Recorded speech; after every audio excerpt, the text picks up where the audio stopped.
प्रिय विद्यार्थियों, आज का टॉपिक है हमारा प्रशासकीय राज्य। यह आज हम नया अध्याय शुरू कर रहे हैं। इससे पूर्व हमने आपके जो बीए पार्ट सेकंड में जो फर्स्ट यूनिट है फर्स्ट पेपर की, उसके हम लोगों ने 3 अध्याय कर लिए हैं। आज ये उसका फर्स्ट यूनिट का चौथा अध्याय है और ये अंतिम अध्याय है। इसके बाद में ये फर्स्ट यूनिट कंप्लीट हो जाएगी। और आज हम प्रशासकीय राज्य का अर्थ क्या है और प्रशासकीय राज्य के विकास के लिए उत्तरदायी कारक कौन कौन से हैं, इसके बारे में अध्ययन करेंगे। प्रशासकीय राज्य का अर्थ, इसके बारे में हम थोड़ा सा जानकारी लेते हैं। जैसा कि आप जानते हैं कि वर्तमान में जो राज्य है वो लोक कल्याणकारी राज्य है और अहस्तक्षेपवादी जो राज्य की अवधारणा थी उसकी प्रतिक्रिया के स्वरूप लोक कल्याणकारी राज्य का उद्भव हुआ। और लोक कल्याण की वजह से क्या है, राज्य के कार्यों का बहुत ज़्यादा विस्तार होता गया और कार्यपालिका की शक्तियाँ बढ़ती गई। आप जानते हैं कि राज्य जो है उसका काम क्या है, नीतियों का निर्माण करना होता है, जबकि प्रशासन जो है उसका कार्य क्या होता है, उन नीतियों को क्रियान्वित करना होता है। तो जैसे जैसे राज्य के लोक कल्याण की भावना की वजह से, समाजवादी अवधारणा की वजह से राज्य का विस्तार होता गया, कार्य का दायरा बढ़ता गया, वैसे वैसे क्या है, राज्य ने जो जो नीतियाँ बनाई, जो कानून बनाए, उनकी क्रियान्वित करने के लिए प्रशासन का भी क्या है, रोल बढ़ता गया। और धीरे धीरे क्या है, यह स्थिति अब वर्तमान में आ गई है कि जो वर्तमान राज्य है उसको अब क्या है, प्रशासकीय राज्य कहा जाने लगा है। क्योंकि हर गतिविधि जो है उसके लिए क्या है, व्यक्ति क्या है, प्रशासन पर निर्भर रहता है। जन्म से लेकर मृत्यु तक समस्त गतिविधियां जो है उसके लिए क्या है, प्रशासन पर क्या है, व्यक्ति निर्भर रहता है। इसलिए जो वर्तमान राज्य है उसको हम क्या है, प्रशासकीय राज्य की संज्ञा देने लग गए हैं। इसीलिए क्या है, ये आपके चैप्टर जोड़ा गया है। यदि हम देखें कि राज्य के जो क्रियाकलाप हैं वो सरकार के जितने भी कार्य हैं उनमें सभी में प्रशासन का रोल है। और मानव जीवन की जो प्रत्येक गतिविधि या क्षेत्र है उसमें भी प्रशासन का रोल है। और इसके अलावा हम यूँ कह सकते हैं कि सर्वत्र है प्रशासन, हर जगह है। शायद ही ऐसी कोई जगह हो जो प्रशासन के बिना खाली हो। तो इसलिए वर्तमान राज्य को क्या है, प्रशासकीय राज्य की उपमा देने लग गए हैं। तो अब हम इसके बाद में जो प्रशासकीय राज्य है उसके लिए जो विकास के लिए उत्तरदायी कारक कौन कौन से रहे हैं उसके बारे में थोड़ी जानकारी लेते हैं।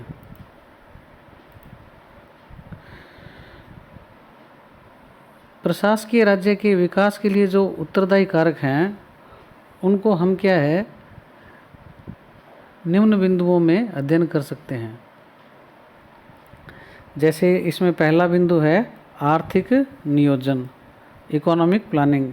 जैसा कि आप जानते हैं कि संसाधन जो हैं उनका समुचित उपयोग करने के लिए जो उद्देश्य हैं उनकी प्राप्ति के लिए क्या है, प्लानिंग की जाती है, आर्थिक नियोजन किया जाता है। तो आर्थिक नियोजन की वजह से क्या है, राज्य ने अपनी नए नए कार्यक्रम और जो नीतियाँ बनाई उसके द्वारा क्या है, उसने जो उसके पास जो उपलब्ध संसाधन है उसके लिए क्या है, उसने योजनाएं बनाई। तो उन योजनाओं की क्रियान्विति की जो जिम्मेदारी है वो प्रशासन पर आ जाती है।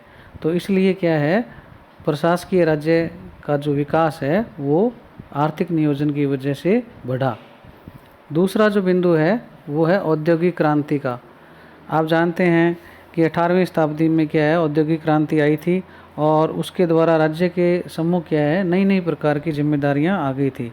बड़े बड़े औद्योगिक कारखाने लगे और उनकी वजह से क्या है, शहरीकरण बढ़ा, भीड़ भाड़ ज़्यादा हो गई, प्रदूषण भी बढ़ा, अपराधों में वृद्धि हुई, श्रमिकों के कल्याण का मुद्दा भी उठा।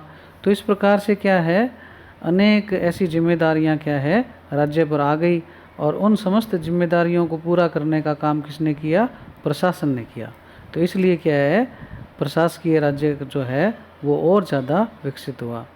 तीसरा बिंदु जो आता है वो हमारा है वृहत सरकार।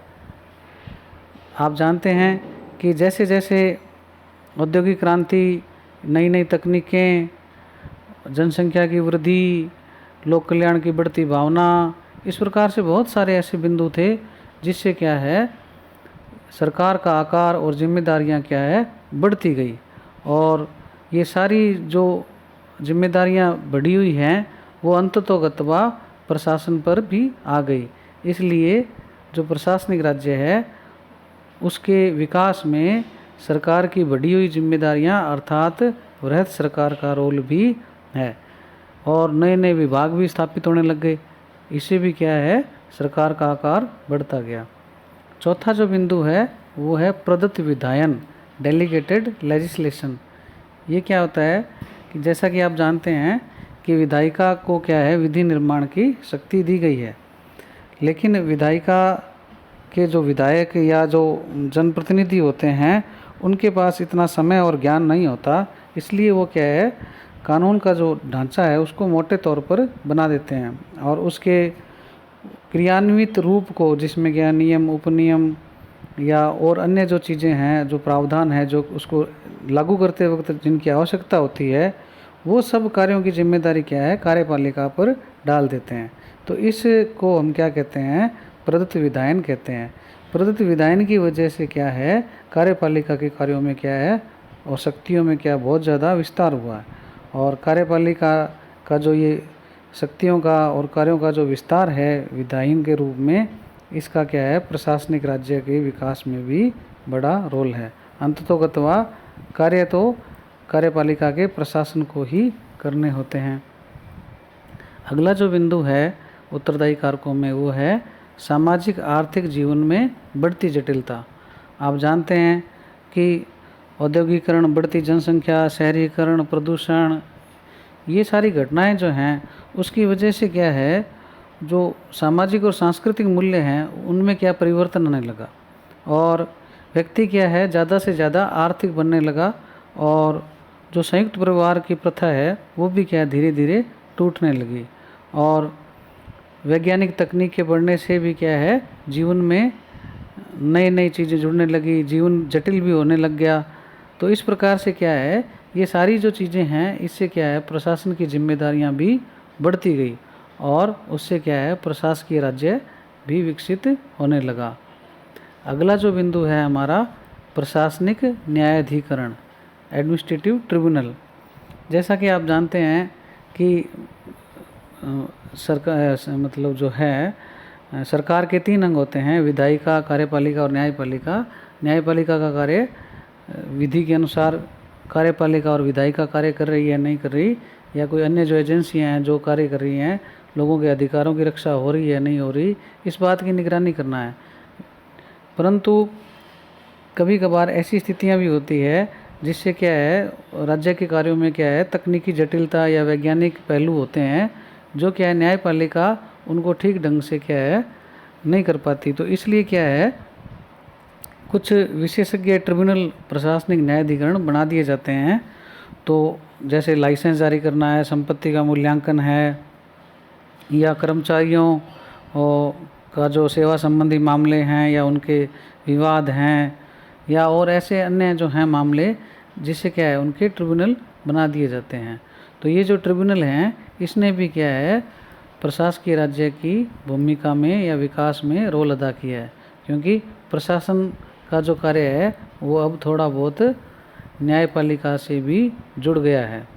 तो इससे क्या है प्रशासकीय राज्य का और ज़्यादा विकास हुआ। अगला जो बिंदु है नवोदित राष्ट्र तथा उनकी समस्याएं। यहाँ नवोदित राष्ट्र का अभिप्राय जो उपनिवेशवाद के चंगुल से जो आज़ाद हुए थे देश, वो नवोदित राष्ट्र हैं। उनके सामने अनेक समस्याएं थी। सबसे बड़ी समस्या उनकी विकास की थी। उसके अलावा उनके सामाजिक, सांस्कृतिक, राजनीतिक समस्याएं थी, आर्थिक समस्याएं थी। तो उनकी जो चुनौतियां थी उनका सामना करना बड़ा ज़रूरी था। तो इसके लिए क्या है प्रशासन जो है उसकी भूमिका बहुत ज़्यादा बढ़ गई, क्योंकि राज्य के कार्यों का क्या है विस्तार हो गया, राज्य की जिम्मेदारियां नई नई आ गई। तो उस वजह से भी क्या है जो प्रशासकीय राज्य है वो और ज़्यादा विकसित हुआ। अगला बिंदु आता है उभरता राष्ट्रवाद। जैसा कि आप जानते हैं कि जो अल्प विकसित देश हैं वो क्या है अपने उद्योग धंधों का कंपटीशन विकसित देशों से नहीं कर सकते। तो इसलिए क्या है, उनको अपने देशों के जो राजकोषीय नीतियां हैं उन पर क्या विशेष ध्यान देना चाहिए, जिससे क्या है वो ज़्यादा से ज़्यादा क्या है अपनी अर्थव्यवस्था को मजबूत कर सके। और ऐसा करने से क्या है, राज्य के रूप में एक नई जिम्मेदारी आ जाती है और उससे भी क्या है प्रशासकीय राज्य का विकास हुआ है। अगला जो बिंदु आता है मार्क्सवाद का उदय तथा रूसी क्रांति। कार्ल मार्क्स ने क्या है पूंजीवाद की आलोचना की और उसने क्या है पूंजीवाद को मतलब अर्थव्यवस्था के लिए क्या है बहुत ज़्यादा खतरनाक बताया और उसने क्या है मजदूरों के शोषण का मूल कारण बताया पूंजीवाद को। और उसने क्या है समाजवादी अर्थव्यवस्था की स्थापना की, वकालत की। और इस समाजवाद की वजह से ही क्या है राज्य के बहुत ज़्यादा कार्य बढ़ गए, क्योंकि आप जानते हैं कि पूंजीवाद में क्या है निजी क्षेत्र को खुला छोड़ दिया जाता है सभी कार्यों के लिए, और राज्य का कार्य पूंजीवाद में क्या है बिल्कुल रक्षा या बाह्य आक्रमणों से रक्षा या लोगों की संपत्ति की रक्षा से संबंधित ही रहता है। जबकि मार्क्सवाद ने समाजवाद का नारा दिया, उसमें क्या हुआ कि सभी कार्य क्या है राज्यों पर छोड़ दिए गए, और जब राज्यों के द्वारा सारे कार्य करने निर्धारित किए गए तो उससे क्या है राज्य के कार्यों के क्षेत्रों में वृद्धि हुई, और वो जो वृद्धि है उसका अंततोगत्वा प्रशासन पर भी भार पड़ा, और जिससे क्या है राज्य जो है प्रशासकीय राज्य होता गया। तो इस प्रकार से ये जो बिंदु हैं ये हमारे क्या है वर्तमान जो राज्य है वो प्रशासकीय राज्य बन गया है। तो इसके बारे में ये बताते हैं। आपको किसी भी प्रकार का कोई जिज्ञासा हो या क्वेश्चन हो तो आप मुझसे पूछ सकते हैं व्हाट्सएप या कमेंट्स बॉक्स के माध्यम से।